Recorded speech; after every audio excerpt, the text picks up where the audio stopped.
ಅಲ್ಲ, ನಾನು ಅದ್ರ ಬಗ್ಗೆ ಅಷ್ಟು RSS ಮಾತ್ರ ಅಂತಲ್ಲ. ಅದಕ್ಕೊಂದು ಮಾತು ಹೇಳಲಿಕ್ಕೆ ಇಚ್ಛೆಪಡ್ತೇನೆ. ಇವತ್ತು ನಿಮಗೆ ಕರ್ನಾಟಕ KCA ಕ್ರಿಕೆಟ್ ಕ್ಲಬ್ಬಲ್ಲಿ ಆದಂಥ ಅನಾಹುತ ಇವತ್ತು ಮುಂದಿನ ದಿನಗಳಲ್ಲಿ ಅಟ್ಲೀಸ್ಟ್ ಪ್ರಿಯೆಂಪ್ಟ್ ಆಗಿ ಯಾವುದೇ ಒಂದು ಸಂಘಟನೆಗಳ ಒಂದು ಕ್ರೋಢೀಕರಣ ಆಗಬೇಕಾದ್ರೆ ಪೂರ್ಣ ಮಾಹಿತಿ ತೆಗೆದುಕೋಬೇಕು ಪೊಲೀಸರು. ಸೊ ಪ್ರಿಯರ್ ನಾಲೆಜ್ ಇದ್ದರೆ ಅದಕ್ಕೆ ತಯಾರಿ ಆಗ್ತಾರೆ.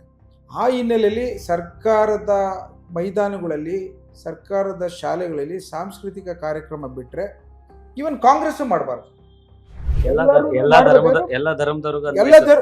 ಎಲ್ಲರೂ ವಿಚಾರಗಳಲ್ಲಿ ಪರ್ಮಿಷನ್ ತಗೊಳ್ಳಿ ಅಂತ ಇರ್ತದೆ.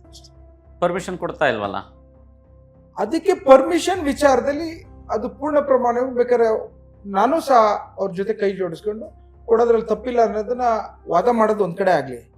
ಆದ್ರೆ ಪರ್ಮಿಷನ್ ಕೇಳೋದ್ರಲ್ಲಿ ತಪ್ಪೇನಿದೆ ಅಂತ ಕೇಳ್ತೀನಿ. ಒಂದು, ಇದು ಹೆಂಗ್ ಶುರು ಆಯ್ತು? ಹಿಂದೆ 2013 ಜಗದೀಶ್ ಶೆಟ್ಟರ್ ತಾನೇ ಇದು ವಿಚಾರದಲ್ಲಿ